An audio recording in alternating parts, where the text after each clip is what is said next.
हम मौजूद हैं रायबरेली के नसीराबाद स्थित एक ऐसे मंदिर पर जो बताया जाता है कि लगभग 450 साल पहले से वो स्थापित रहा है।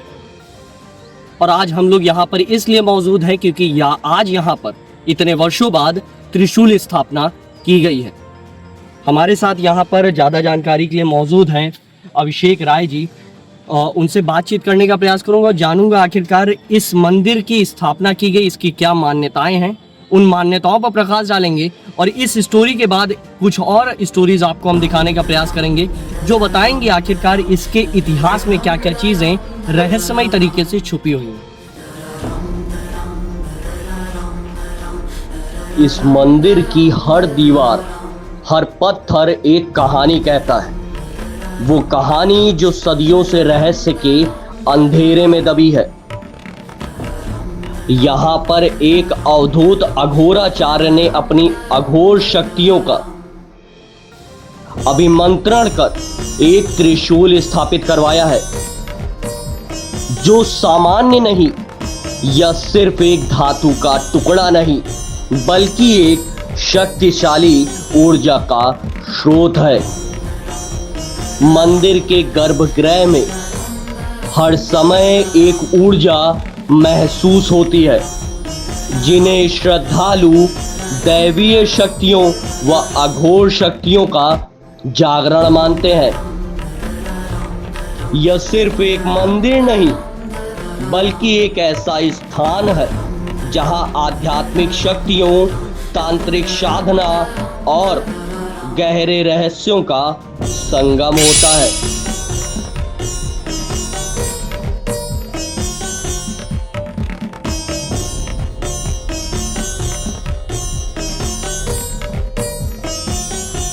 अभिषेक जी, आपका स्वागत है। धन्यवाद।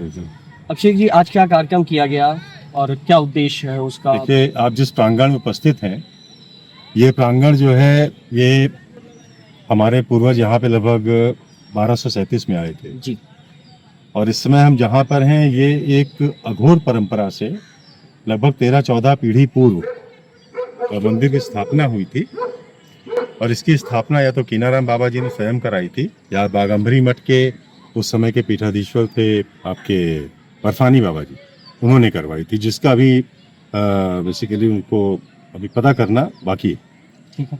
450 वर्ष से यह मंदिर जो बन रहा था, ये शिव पंचभूत मंदिर बन रहा था जी।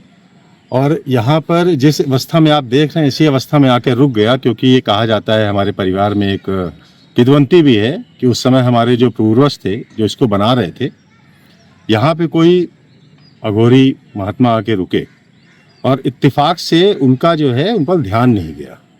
हमारे जो पूर्वज थे यहाँ पे, तो उनका अनदेखी हो गई।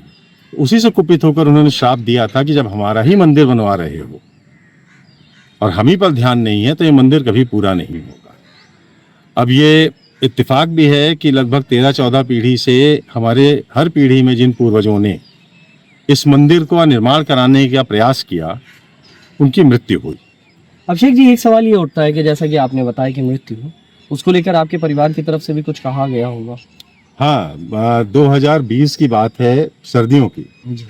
तो यहीं नीचे हम खड़े थे तो ऐसे मेरे मन में आया कि आज इस मंदिर पे लाइट लगवाई जाए, क्योंकि अंधेरा ही है इस मंदिर में। इसमें लाइट लगवाई गई और उसकी फोटो उत्सुकतावश मैंने डाल दी थी हर जगह। तो मुझे बहुत फोन आए कि क्या कर दिया, क्यों कर दिया। जी। घर परिवार के सभी लोग ने फोन किया कि ऐसा नहीं करना चाहिए था। और इत्तेफाक भी था कि उसी समय मैं अघोरपीठ हरिश्चंद्र घाट के पीठाधीश्वर परम पूज्य अवधूत उग्र चंडेश्वर कपाली जी महाराज से भी मिला, और जिनका सानिध्य तो खैर मुझे बचपन से ही प्राप्त है। ठीक है। तो उन्होंने ऐसी मन में इच्छा व्यक्त की कि यहाँ पर एक पूजा कराई जाए। तो आप सोचिए कि 450 वर्ष पहले जब भी इसका जो है नींव पूजन हुआ होगा, उसके बाद ईश्वर की अनुकंपा से, महादेव के आशीर्वाद से, गुरुजनों के आशीर्वाद से, पूर्वजों के आशीर्वाद से, महादेवी के आशीर्वाद से यहाँ पर देवी का आह्वान हुआ। ये बात है 2 फरवरी 2020। ठीक। उसके बाद भी ये मंदिर में कोई पूजा पाठ नहीं होता था। किंतु पिछले वर्ष इसी मंदिर की शक्तियों ने एक तरह से संकेत दिया कि अब इसे मंदिर मान के यहाँ पर दिया बत्ती शुरू की जाए। तो वो एक कार्य मैंने शुरू किया ऊपर वाले के आशीर्वाद से। और अनवरत चलता रहा। यहाँ पे फिर चूंकि श्रावण मास चल रहा है, महादेव का पवित्र महीना है ये, तो अभी 4 दिन पहले मैं श्रद्धेय कपाली जी महाराज से मिला था। तो उन्होंने मुझे एक त्रिशूल दिया और बहुत ही सरल तरीके से अघोर परंपरा के अनुसार यहाँ पर स्थापित करने को आदेश दिया। तो वही आदेश आज उसका अनुपालन हुआ है और आज इस मंदिर पे जो ये गांव के लोग थे सबके बीच में त्रिशूल की स्थापना हुई।